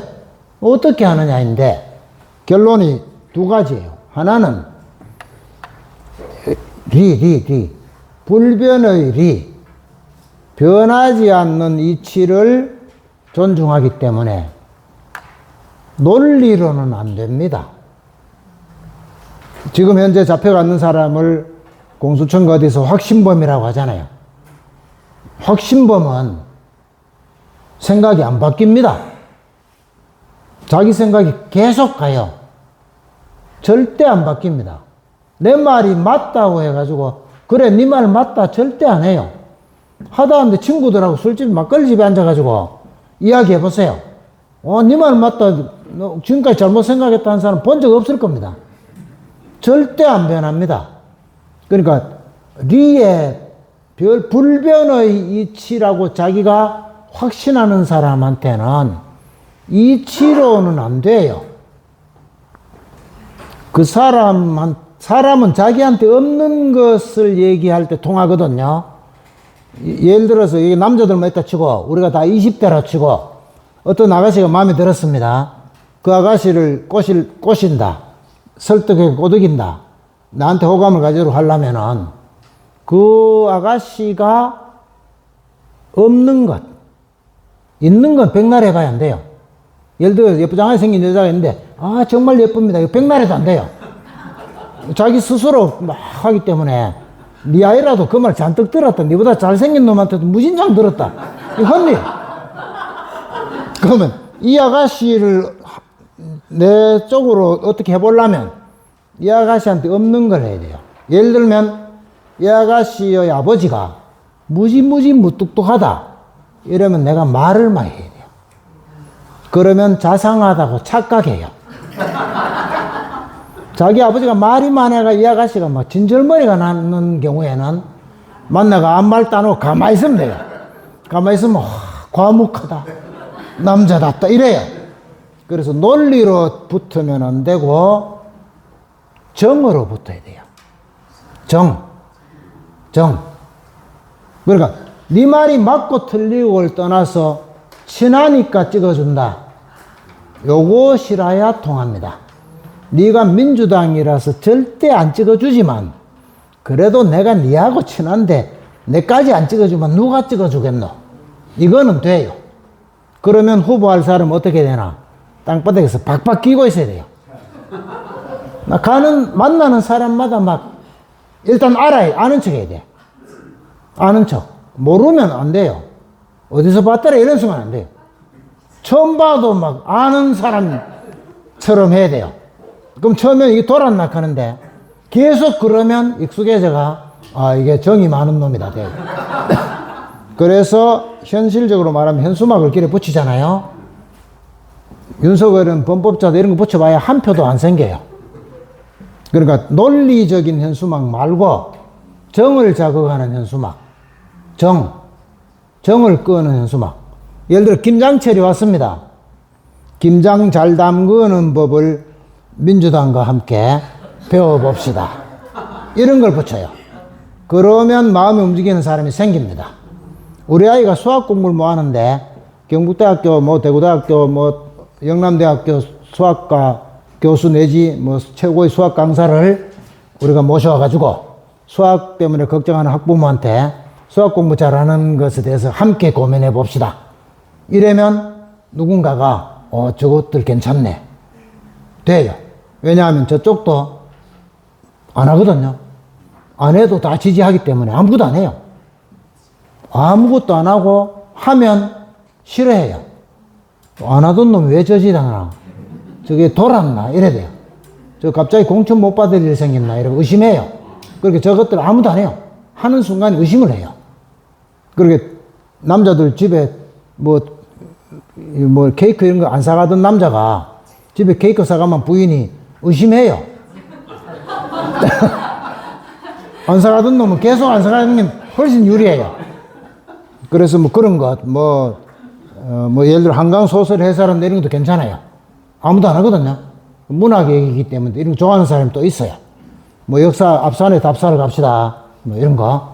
문화재를 구경하러 갑시다. 뭐 무슨 가수가 있는데 가수와 함께 가수도 이제 뭐 이렇게 정치적인 가수 말고 그냥 별 색깔 없는 가수 있잖아요. 뭐 대구가 나온 가수 애가 김용빈 있어요. 김용빈이 우리 집 근처에 살아가지고 내가 그 할매하고도 알았어요.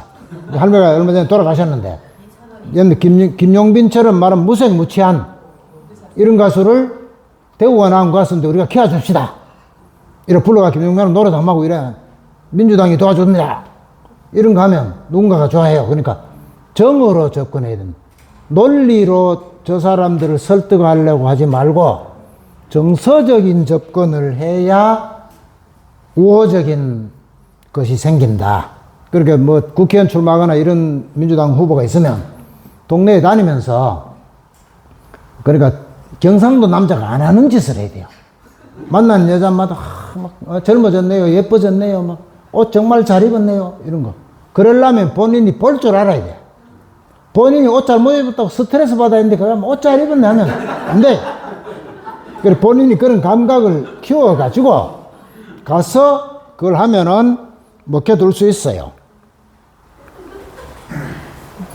빙하기 때 여기서 인류가 이렇게 아프리카에서 나와가 이렇게 여기까지 갔어요. 여기 갔는 거는 2만 년밖에 안 돼요. 이거 어떻게 갔나? 여기가 바다인데 어떻게 건너갔나? 이게 다 얼어 있었어요. 빙하기니까. 얼어 있어서 건너갔어요. 근데 세월이 10,000년 사이에 이게 다 녹았어요. 어떻게 녹았느냐? 망치가지고 때려가지고 녹습니까? 얼음도 단단하고 망치도 단단한데 똑같은 가지고 해는 안 돼요. 뭐가 녹입니까? 정이 녹인 거야, 정. 온도. 따뜻한 온도로 이걸 녹인 거잖아요. 그러니까 얼음이 단단하다고 망치 들고 깨봐야 안 깨지고 망치 깨져요. 그러니까 얼음을 녹인 거는 온도가 높였기 때문에 정서적 접근이 필요하다. 인류 역사가 증명하고 있죠. 대구에 전부 남인이에요. 전부 남인인데 지금 국민의힘 말고 다른 당 해라 이러면 서인하라는 거예요. 노론하라는 거거든요.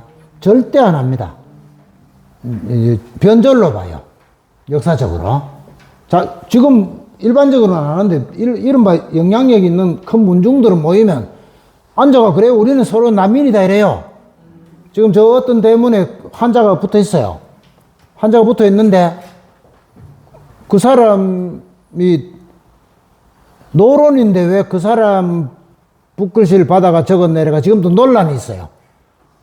우리가 지금 생각하면 조상이 뭐 남인이고 서인이고 북인이고 뭐 조상이 누군지도 모르는데 어느 당이었는지 기억도 못하지만 이런 망가다 가는 집들은 지금도 다 모이면 자기들끼리 모이기만 하면 우린 난민이다 이러고 서인 노론 있나 이래가 어느 학자는 노인다 그거 불러 강연시키지 마 이랬다니까요.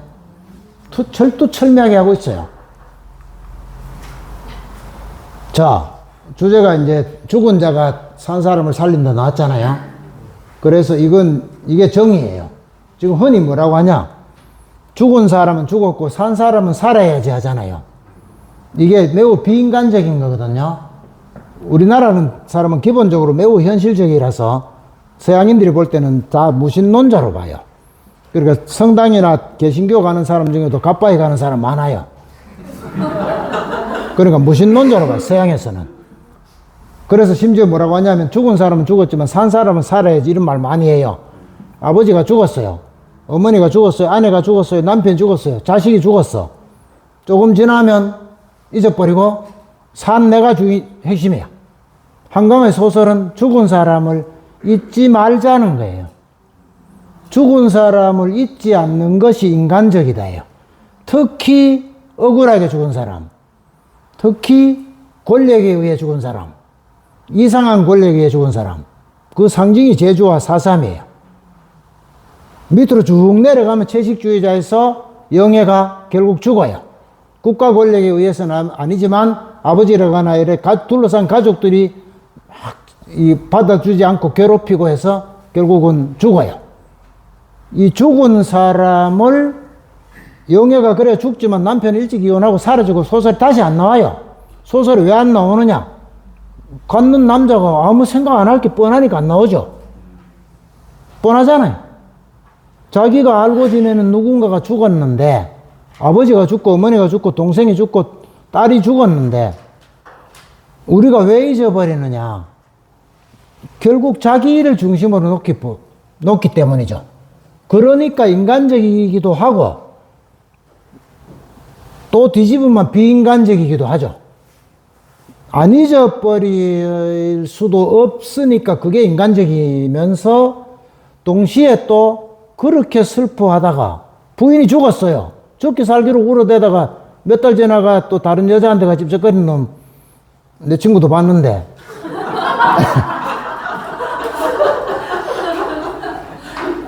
그럼 그래서 안 된다 이 말이. 그러지 마라. 그러니까 죽은 사람에 대해서 심지어 그러면 산 사람에 대해서 너무나 뻔한 거 아닙니까? 한강 소설이 왜 다 죽은 사람 얘기가 나오나 하면 그렇게 억울하게 죽은 사람을 보고도 아무 느낌이 없으면 산 사람한테 무슨 느낌이 있겠느냐.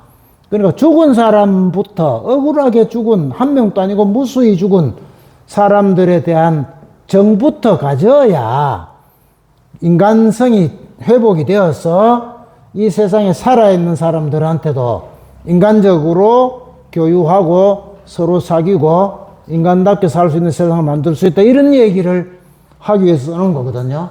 그런데 소설에 읽어보신 분 소년이 온다 읽어보면 광주에 사람 막 죽이고 나서 마당 청소해놓고 전남도청 앞에 분수에 물을 뿜어 올리니까 수피아여고 3학년 김은숙이 학생이 학교 가다가 오가면서 보니까 분수에 물이 막 올라오니까 사람 죽어가 아직 핏자국이 막 이렇게 있는데 무슨 축제하냐 분수 물 좀 끄시오 하고 계속 전화를 해요. 그러니까 그쪽에서 나중에 공무원이 뭐라고 그러냐면 다 잊고 뒤집어 써놨잖아요. 다 잊고 이제 공부를 하시오. 공부하는 게 니한테 이익이다. 죽은 사람은 끝났고 공부를 해라. 니한테 이익되는 일을 해라. 이렇게 말하고 있어요. 말하는데 이 소설 안에서 두 소설 안에서 그럴 수 없다는 사람들이 주인공이에요. 자기 여동생 막내가 8살에 총이 맞아가 여기 배에 막 피나고 턱 날아가고 이래가 기어가지고 지금 마당에 쓰러져 있는 거를 살려보려고 손가락 깨물어가 피를 동생 입에 집어넣어가지고 살려보려다가 결국 못 살린 인선의 어머니가 인선의 친구한테 말하죠. 소설가 경아한테. 눈만 오면 생각이 난다. 그 일을 겪고 나서 지금 60년이 됐는데 70년 다 돼가는데 눈만 오면 생각이 난다. 생각 안 하려고 해도 계속 생각이 난다. 죽은 내 동생은 그때 죽었고 나는 잘 살아야 된다가 아니고 계속 생각이 난다. 계속 생각이 나야 된다는 거예요.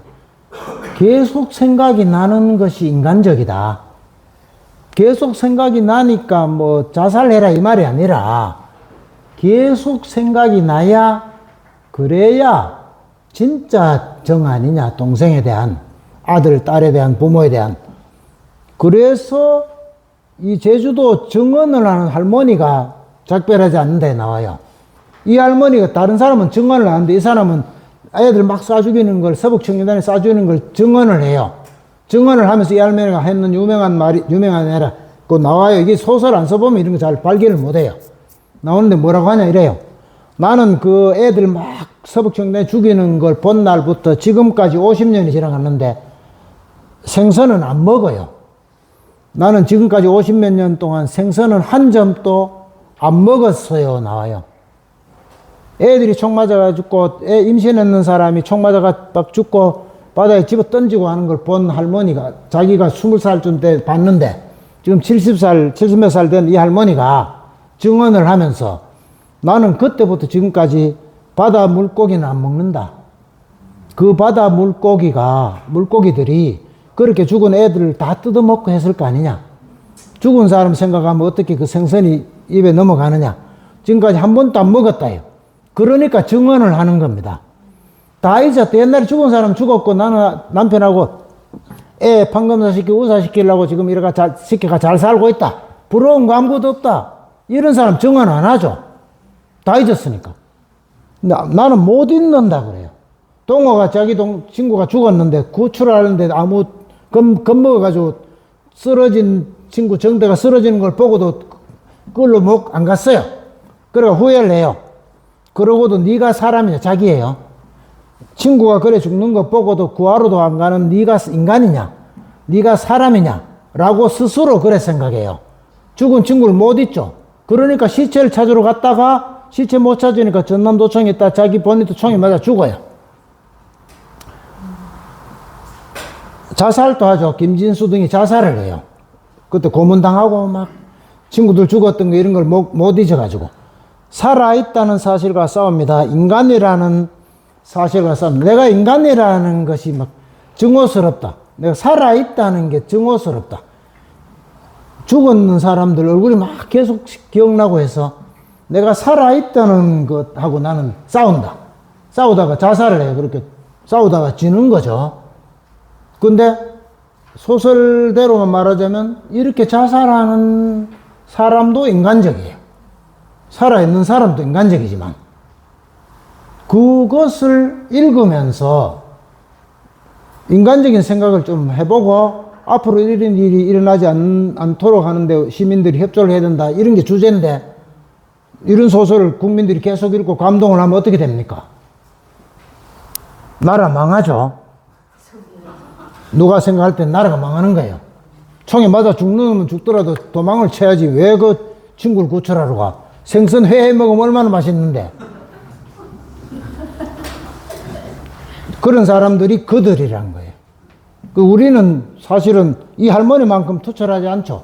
우리는 이 할머니보다 훨씬 공부도 많이 했고 뭐 말도 뭐 아는 척도 하고 막 등등 하지만 제주도에서 이렇게 사람이 죽었고 뭐 요 코발트 강산에도 사람을 갖다 끌어묻었다 해도 지금 또 뭐 가창에서 나는 호박 같은 거 삶아 먹잖아요. 이만큼 안 그렇잖아요. 그러니까 이 사람이 이상하다가 아니고 나는 그렇지는 못하지. 나도 뭐 할 만큼은 하지만 저렇지는 못하다. 저런 사람이 참 훌륭하다거나 저런 사람 참 대단하다고 생각해야지. 저것들은 돌았다고 생각하면 그거고 나는 저러지는 못해도 참 저런 사람들 참 대단하다. 몇십 년 동안 이래 숨기고 있다가도 결국 증언을 하고 생선도 안 먹고 참 대단하다. 예? 자기 동생이 죽은 걸 70년을 못 잊어가지고 치매 걸려가지고 자기 딸 누가 있는 40살 된 딸이 누워 자는데 그게 자기 동생인가 생각해가 손가락에가 막 피 먹이려고 노망한 할매가 피 먹이려고 막 이러고 있는 할매. 이 사람은 노망은 했지만 왜 그러고 있습니까? 못 잊잖아요. 잊을 수 없다. 공부는 무슨 공부를 해요? 공부할 생각이 없죠. 이래 되면. 공부가 머리에 들어옵니까? 공부는 뭐 옛날 성리학 시대에는 돌을 깨우쳐서 한다 치지만 지금은 대충 말하면 출세하려고 하는 거 아니에요. 자기 동생, 자기 아들 뭐 등이 이렇게 죽었는데 공부가 들어옵니까? 저는 우리 일가 친척 중에 제일 인간 싫어하는 놈 누구누구 있어요. 우리 집은 다 공부를 잘해가 저 빼고 설날 추석날 안 오는 놈 있어요. 공부한다고. 이것들이 다 지금 뭐가 돼 있어요. 지금도 똑같아요. 열 몇 살 때 공부한다고 설날 안 올 정도 되면 싹수가 뭐 딱 정해진 거 아닙니까? 자, 결론 다시. 문화로, 정으로, 논리로 사람을 설득하려고 하지 말고, 논리는 피차간에 어차피 서로 설득 안 되거든요. 우리도 설득 안 돼요. 우리도 저 사람들 말 듣고, 아, 맞다. 내가 지금까지 그렇게 생각했구나. 안 해요, 우리도. 그러니까 논리로 설득하지 말고, 정으로, 문화적인 걸로 친해져서, 그것으로 나중에 논리를 펼 수 있는 인간관계가 구축이 돼야 된다. 그렇게 해서 이 대구가 좀 더 좋게 돼서 나라가 잘 돼 가는데 기반이 되도록 하는 이런 업적을 여기 이 위원장님들이 쌓으면 역사 이름이 남을 겁니다.